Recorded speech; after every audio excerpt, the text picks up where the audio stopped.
What's up, YouTube? It's me. You guys haven't seen me in a while, and I'm sorry. Really, no excuse other than just kind of been busy with life and um, working, hanging out at the golf course, playing golf. I got a new car, so I've been driving that quite a bit. Tank's been kind of in like cruise control. I did set up a few things on it that have been taken back off and kind of went back to the old way that I've been doing it until I change it down the road with something a little bit better.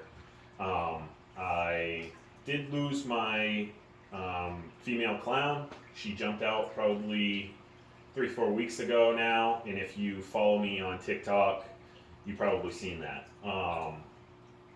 So I haven't got her a clown. I haven't got the male a new mate yet. That being said, I do have more fish coming in. I have some chromis coming in and a couple of spring rye damsels to help with pest control in here. Um, and that's pretty much about it. I've lost a few, not colonies, but a few frags. Basically, when I had my Kelkwasser dripper set up, which is like a stir dripper, um, basically I couldn't keep the alkalinity as stable as I wanted to using that method. It clogged up the exit on it because it was suspended calc and it was settling into the exit, and it was a headache. So I went back to ATO calc at the moment, and I am also dosing alpha reef as well. So it's a combination just like the Evo upstairs was running, but that is now just on calc itself, and I'll bring you guys up in a few minutes here to show you that tank.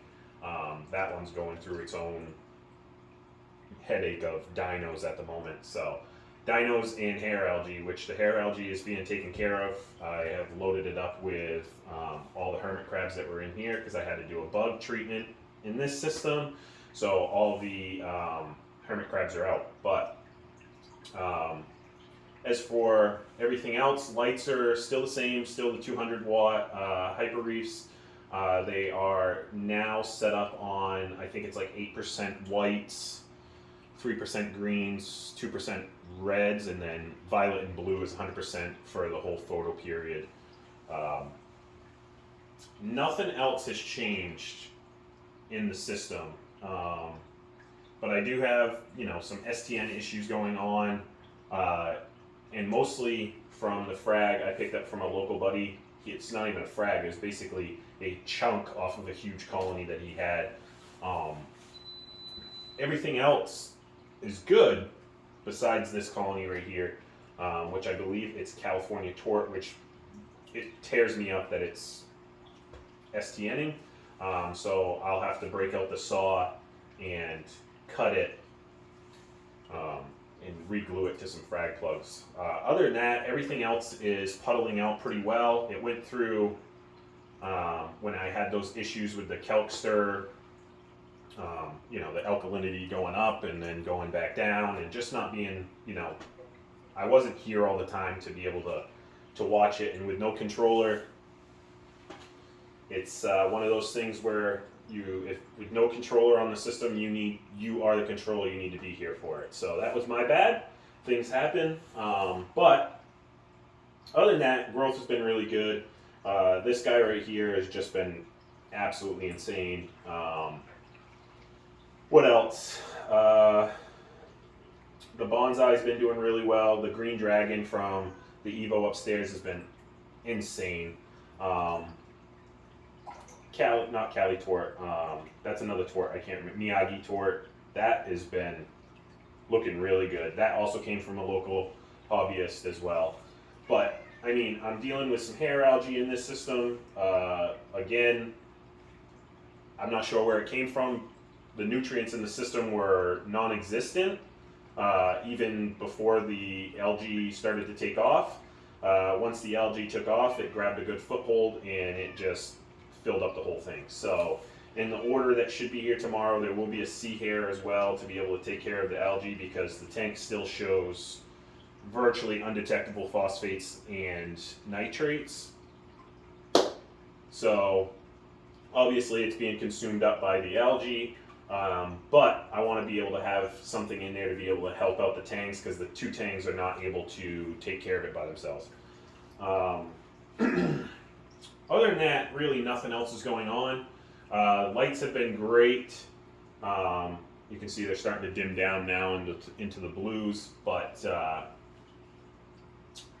other than that, nothing else. The two Jacquard DMP40s, which are like the MP40 ripoffs, those things have been awesome. Other than, I don't know as if it's, I don't know what's, it could just be my daughter messing with it. I don't know. She does like to come over and press the buttons every once in a while, and I'll come in and the flow will be changed on the return and all that stuff. So I don't think that's what happened, but it could be what has happened. She might have hit the button for, I think there's a feed mode button. I could be wrong. Yes, there is a feed mode button, and a couple of times I've come in and just this side, that side hasn't done it. The wet side dropped, and when it dropped, they met over here. Once it drops and loses that connection, the flow obviously doesn't start up automatically anymore. So, excuse me, I've had to take it out and reset it a couple times. But when it comes to cleaning, they do really well cleaning wise. You can take them all the way apart and get them all cleaned up, but just soaking them in some citric acid is probably the best method that you can do for any pump. And I do want to pick up a couple more wet sides. They're pretty cheap. I think they're like half the price of the Ecotech wet sides, which is pretty nice, and they all match up. You can use them vice versa on either one of them. But really no gripes. They're dead silent. They make like no noise, and the only noise this system makes is the overflow, and that's just, I have it set up so that I know it's running. I like to hear a little bit of water trickle. I don't want to hear, it gushing and sucking air, but I do want to hear a little bit of water trickle.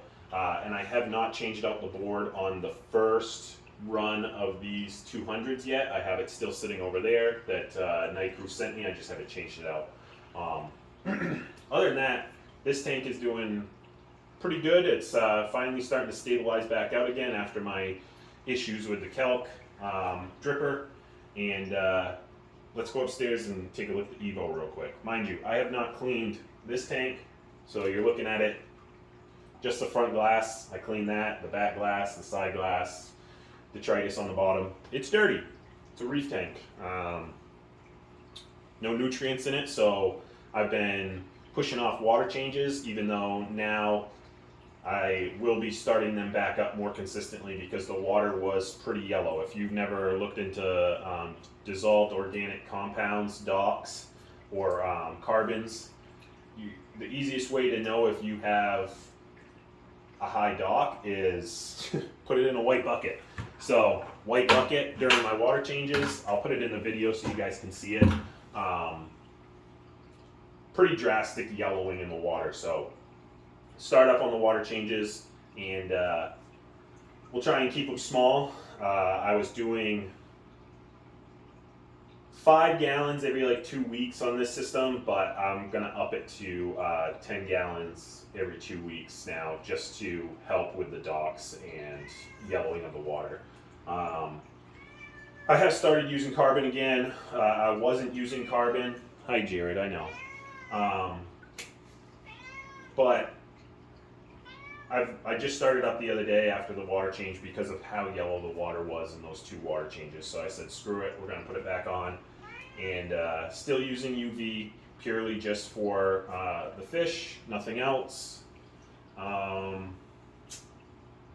Yeah, that's about it. Let's go upstairs, take a look at the Evo.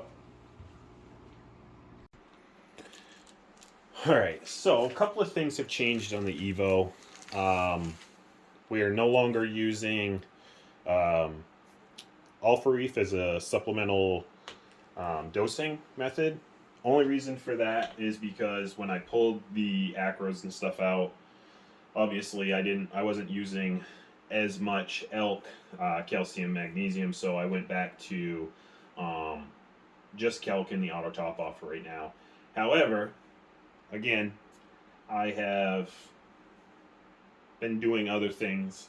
This tank got neglected in a way. I don't want to say neglected, but hair algae broke out in this in patches and small spots, and it took over those spots quite a bit. I had hair algae that was probably 4 to 5, maybe 6 inches long in spots. I did fill this tank in with some probably like 10 hermit crabs, and they've been doing a very good job on knocking it back, as well as me pulling it out through manual removal and during water changes. Another thing that has changed is the light. So this is a Pot Bloom RL60. I have swapped out the Evo, not the Evo, the Night Crew. And my reasoning for swapping out the Night Crew was one day I came back and the blue channel, just the blue channel LEDs were flashing every once in a while.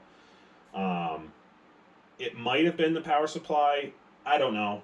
Because every once in a while it would work perfectly fine and then it wouldn't. So I just said, well, screw it. I'm going to replace it and I'm going to try something different. That being said, this light is very powerful. How do I say this in a nice way? There's a lot to be left, like, the design of it is, I think it's truly one of the ugliest lights out on the market. That's just my opinion. You don't have to agree with me, but that's my opinion. Fan is quite loud, although it works great. And then the whole mounting system, I'm not a big fan of it. It's massive for the light that it is. And it's not exactly, how do I say this, like rigid and sturdy. It feels cheap. Like you can move the light around even though it's sitting right in its slot it's supposed to. Plastic bottom, which is nice. I did have to mount it this way because of the way my auto top off is in this system, so it's a little different, but other than that, a couple of things that were going on in this system. The Garth Bonsai it got run over by the Monopora. Basically, I have to reboot this whole rock work and but move this coral either downstairs in the 80 or give it away. I'll have to figure that out, but the candy cane has grown to a point now that it's the size of a softball. I had to take it off the rock. It was shadowing out the Blastos, and that's where it sits now, is out front. Still have these hammers that I got, which now are covered again with the hair algae issue. It's getting slowly pulled away and taken back by the crabs and myself, so not a big deal there. I'm not too worried about those. Mostly the Monty and the red Monty Digi out back are just growing so much, it's kind of hard to keep up with, to be honest with you. Like if you're not in here chiseling back the Monties like every day, you're in trouble. They're just going to overgrow everything. Other than that, that's really about it. Let me get you guys a little bit closer so you can see. Mind you, this is in full daylight spectrum, so it looks a little worse than usual, I guess you would say. As you can see, hair algae here, a patch right there. This is the only rock that's like really visible. And because this was right here, it had killed off a portion of the forest fire digi that now has algae on it. Yes, Jared, I hear you, buddy. I hear you. And then the regular red digi has overtaken the bubblegum digi. This tank has always done so well when it comes to growing Monties. It's kind of crazy. Because like even the Setosa out back is absolutely massive. Let me turn off the flow real quick so that you guys can get a top-down view, and we'll go from there. As you can see, the Setosa is massive. Let me see if I can't make this just a little bit better on the eyes. That's the red digi. As you can see, it is smothering the bubblegum. Doesn't really stand a chance. And yeah, this tank I mean, that's the forest fire. Tank has always done very, very well. However, when you neglect it a little bit, this is what happens. So that's the update on the tanks. I'm gonna try and be a little bit better about getting videos out. I get a lot of questions still on my YouTube from people, and I don't want to say that I just stopped. It's been busy. I've been doing other things, so I'm gonna try to do a little B-roll real quick of what's it called, the systems under blues, so that you guys can see some of the colors. Um, but yeah, they've been chugging along. They're still doing great. They're just having a little bit of issues. Like I said, in this one, dinos with algae outbreak. Um, algae is again mostly being taken care of now with the added hermit crabs. And the dinos, I have just stepped up feeding because I think what happened is I got too low on nutrients. Again, this system right here has always been same thing as the 80 downstairs. Basically, no nitrates and no phosphates in it whatsoever. They kind of just get eaten up quickly by all the coral, and that's pretty much about it. Um, Anyways, let me get some quick little B-roll for you guys, and so you guys can check it out under Just Blues.